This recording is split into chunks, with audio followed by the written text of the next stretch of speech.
taking questions also from registration.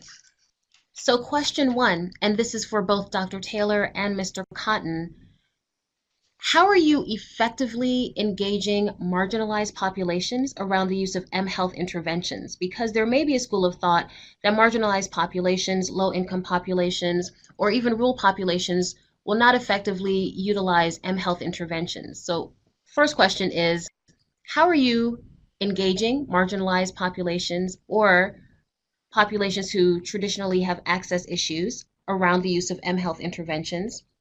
Okay, well, I'll start, but I think a lot of what Mr. Cotton just finished saying is the absolute key to whether or not we're going to be effective.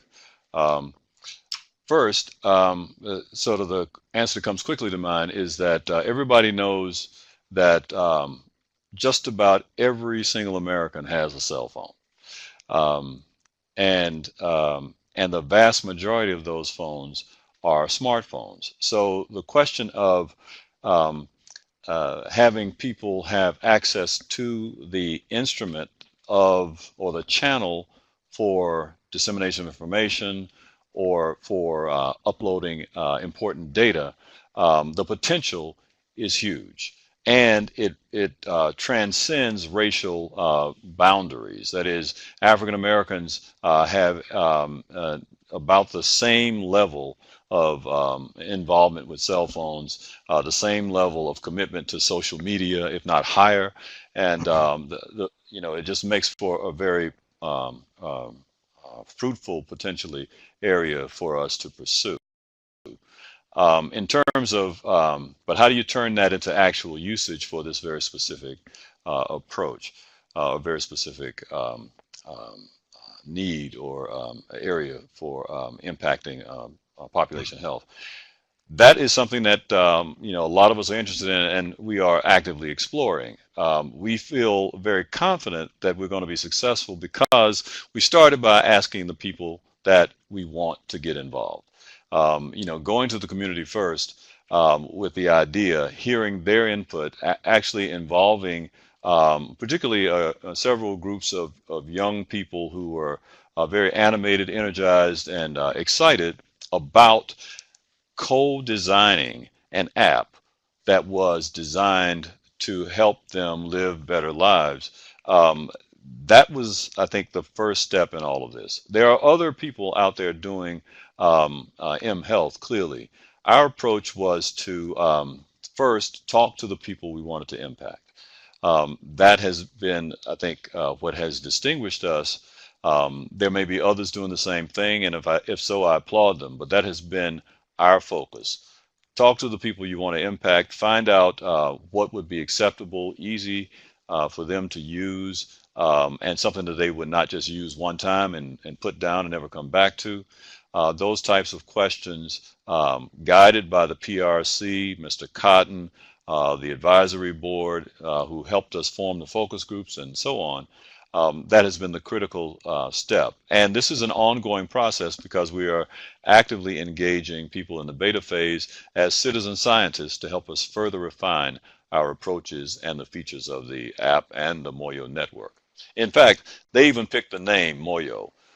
This was not something that came from the ivory tower and that came out of my head or Dr.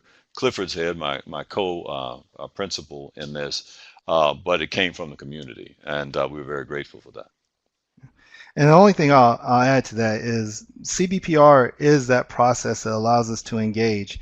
And sometimes the CBPR may seem like an extra step to go through, going through the community. We can easily create an app and we think this is going to work for our community, but the importance is going through the community so we can know how to be successful. When it comes to innovation, innovation sometimes starts off slow. And people look at it a certain type of way and say, oh, I don't think that's going to be successful. But if we're very intentional about engaging our community, and our community is giving us back the data that we need to be successful, then in the long run, this thing will be successful because technology is only getting more and more accessible. People are getting more and more familiar with technology. And so through the innovations that we're creating here, It allows us to build a framework. Again, it's in the beta phase, but when it comes to the final interface, the community is going to have a loud voice in that. So what would you use? Yeah. First, you would have to find I would strongly suggest that you find an organization that's going to value your voice. One of the things that I appreciate about Morehouse School of Medicine's Prevention Research Center is they value our community coalition board to the point where our board president is a community member and will always be a community member. And so one of the first thing is to find an institution that's going to value your voice. The second is to do research on what CBPR looks like. So any organization that claims to be doing CBPR, you can definitely see if it's true or not, because there may be organizations out there that claim to do CBPR but still hold the power within the institution. And so that's going to be important. And then third of all, reach out to the prevention research centers, or if there's community coalition boards, do research in that and just reach out to them and talk about how you're interested and things that you would like to see happen in your community. It's a great question. As I think you mentioned in the introduction, I'm a cardiologist who has been involved in epidemiology for some time now. Um, and generally, the first lesson I had to learn in pursuing epidemiology was how to talk to epidemiologists, and that's people who specialize in not taking care of one person at a time, one by one, which is how I was initially trained, but rather people who were concerned about the whole population and patterns of disease across populations. That was the first sort of, for me personally, challenge, but that dates back to earlier in my career. I thought that was a challenge, but eventually biostatisticians, epidemiologists, and other people who are not only specializing in um, the classic public health sciences, but other supporting sciences, all came together as a team to make the Jackson Heart Study and projects like it work. Um, Interfacing with people who are so highly technical as engineers presents another problem. First of all, there's a language problem. There is a learning curve to understanding just exactly what the engineer is talking about. And from his side or her side, they have the same issue. And what it takes, and if you bring, importantly, community members into the mix who may have a whole different set of expert skills and interests and motivations, you get quite a challenge. And if you're not careful, everybody will be talking past each other. People won't recognize the challenges that the other group is facing. We may suggest something that sounds easy to us that may be impossible, or at least hard to do. Say, for instance, a lot of our participants would wanted an avatar as a part of the app. And it's a great idea to have this sort of human-like figure that's designed to look like you, be like you, have a lot of characteristics that you have. That's a beautiful suggestion, but it was cost prohibitive, time prohibitive, and something that we could not accomplish in time to get the app launched. So what sounds like a good idea, and everybody agrees, may not be practical. So my point being, a team takes time to develop. A team needs to work hard in communicating. A team has to approach each other with respect and patience, and that's something that we have learned, that we continue to learn, um, and it is a dynamic process that will, I think, probably continue for the duration of this project. We'll continue to learn from each other, and most importantly, learn from the community as we get feedback on the adoption of the app and its impact on Phenomenal. the participants. Mr. Cotton and Dr. Taylor, this question is for the both of So you. developing a team and Data, getting with getting data the being languaging right such a and huge approaching component things with and patience. even a revenue generator in today's society, how do you ensure that you develop a bi-directional model which allows the academic institution to benefit from the data which is being created from the app, and community members from benefiting from the data which is being created by the app, whether it be Moyo or any other M-Health intervention which exists? So I think when it comes to the benefit, again, CBPR principles being put in place and having a community coalition board that directs this research helps to disseminate the findings to both the academic institution as well as our community.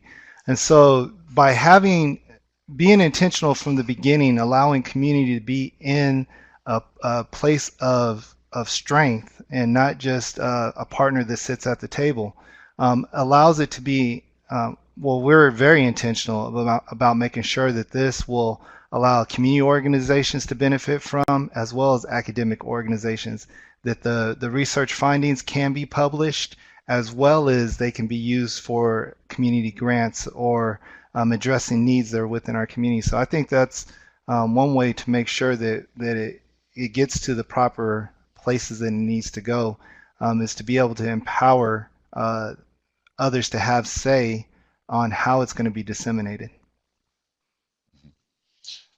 And I appreciate the question so much because not only does Moyo have to think about its own sustainability, we also want to be a vehicle for education, for people to learn about opportunities to access information about IT, even about the opportunities for economic advancement, certainly academic advancement.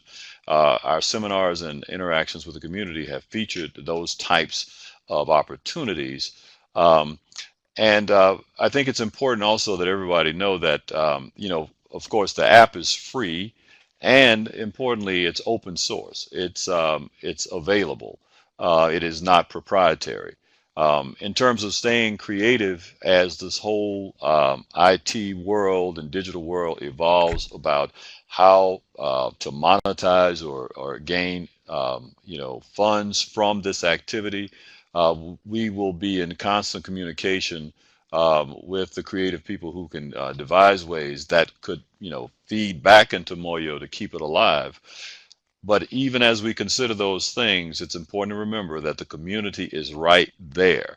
So they will be involved in anything that we develop that might have financial or monetary implications.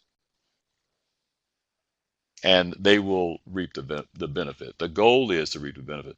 This is all about improving health of historically marginalized populations. So every step we take, every action we consider is done with that in mind, whether it's from how the app looks to what the ultimate impact on health is. So we, and again, watching our every move and being there to help us make the Thank you. right So we're coming down to our discernments and final three decisions questions. are very Question for Dr. activist Taylor and members or of the Mr. community. Cotton. So Can you with please their help, speak I to think how we community won't go health wrong. workers can be involved in the app development process, the data collection process? Essentially, how can community health workers be involved in the use of M-Health interventions, whether it be from the perspective of Moyo or from an M-Health intervention overall? Sure. And this is an area of, again, great opportunity and creativity, and Moyo is just beginning to consider this type of thing. So Dr. Clifford, who is, as I mentioned before, my partner in this enterprise, he's an engineer himself, has already active an intervention actually in a hard to reach population in Central America, wherein community health workers, many of whom cannot read or write, use a cell phone as a means of monitoring pregnancy and helping people through pregnancies in a part of the world where infant mortality is extreme and has already shown impact in that environment. We're actively discussing what are the implications for marginalized populations here in the U.S. of combining the power of the cell phone with community health workers to improve the human technology interface and to actually not just receive data, but to push out health information and even health care in an early warning kind of a model, as well as advising people on the day-to-day issues related to pregnancy. So that's just one example, and there are many others that you can imagine. We're actively considering those as we further develop plans for Moyo's future. Yeah, and community health workers, when it comes to collecting data, they are uh, basically our champions in the community. And so they help with getting information out, finding out different groups we can go and present to. So yes, they are of utmost importance. Through the Prevention Research Center, we have community health workers within the community, so they're boots on the ground. So it helps out to be able to bridge some gaps that are necessary. I didn't mention it specifically, but they were also a key. They played a key role in the early success of the Jackson Heart Study as well. And Great. so So our final we question, and look then forward to I will ask working you with both for community your health workers closing as, thoughts. again, as we go Dr. through Taylor, for latter those who stages are of the interested development in of Moyo. collaborating with Moyo, how can they do so? And for Mr. Cotton, for those persons who are interested in collaborating with the Morehouse School of Medicine PRC, how can they do so? I'm so glad to get that question. First, you can go to moyohealth.net, moyohealth.net, to go onto the website and get some introductory information about who we are and what we were trying to accomplish. Secondly, you can also email, and I'll give you my own email, which is htaylor@msm.edu. Um, Please, in the subject line, refer to this webinar, and that will be very helpful to me. I'm very excited to collaborate. Moyo, as I said, is something that we are giving away, and we're trying to pull in as many collaborators as possible to make it successful. So I look forward to your looking at the website and even emailing me if you get a chance. So to connect with the Morehouse School of Medicine PRC, I just sent a link right there. You can look it up online to get more information about the PRC. You can reach out to, you can go on Facebook and look up MSM PRC, and you can find more information. There'll be information there that'll allow you to connect with the Prevention Research Center. I'm sorry I don't have a phone number for you right now, but the link that I just sent, if you didn't see it, it's in the question and answers at the bottom. And again, you can go Additionally, on for those who are Facebook and in the look up Atlanta area, MSM there will be a PRC, CBPR and you can workshop find on April our 25th Facebook page at there 1 and be p.m. able to at connect with us Atlanta directly. Technical College. So if you're in the Atlanta area, you can go to Atlanta Technical College on April 25th at 1 p.m. and you can gain access to the PRC there and get some information about CBPR. Dr. Taylor? Well, okay, quickly. First of all, thank you for this opportunity. Moyo is, for me, as a cardiologist and academic, is in many ways a continuation of what we started in the Jackson Heart Study. That is a response to the disparities that is specific and focused on marginalized populations that is guided by the community. Those things are ideas that are talked about frequently, but we are really trying to breathe life into that in a very practical way. It's more than an academic exercise, however. This really, I believe, given the power of cell phones, given the fact that there are people who are deeply involved and engaged with the use of cell phone technology, that this is an open door that we, as people concerned about the healthy futures of our kids as well as ourselves, that it's a door that we should walk through and embrace the technologies all the way. I think it holds great potential, and I'm excited about the future. And specifically, I'm excited about Moyo, and I hope those of you out there who are interested will get in touch with us and see how you can join our efforts. And so I would say, as a final thought, that the research and the data that's collected is so important for our communities. I mean, it helps to meet the community demands. CBPR helps to meet the community demands for research and address locally identified needs. And so if we're looking at these needs and we're identifying these needs, it's important for us to work together because community has a strong voice. There's dignity within our communities. Our communities may look like they're poor. They may look as if they have no resources, but the people are the most important resource that we can ever connect with in our communities. They have a wealth of knowledge of history, of experience with the data in the or the issues within the community. So it helps to direct the data collection. It improves the quality and validity of the research also because we're actually making an impact where impact needs to be made. And so when we're looking at relevance and usefulness of all research for our partners, CBPR is an important rationale, important part of the rationale to move forward and work within these communities. Um, the other thing is, when we look at communities, some of the communities we serve have been hurt by researchers in our history. Um, Dr. Taylor talked about the syphilis research, the Tuskegee experiment, and just different other things that we know. And so by allowing community to be a part of the research, it builds trust and it helps the people in the community understand that this institution is for you, not just trying to use you. Dr. But if you're Taylor going to use and me, Mr. let me Cotton, I use you. thank you Just for a don't misuse highly me because I won't informative and misuse you. engaging webinar presentation. And I thank each of the attendees for attending today's webinar. Again, on behalf of the Morehouse School of Medicine Prevention Research Center, we thank you for attending part one of our Prevention Works webinar series.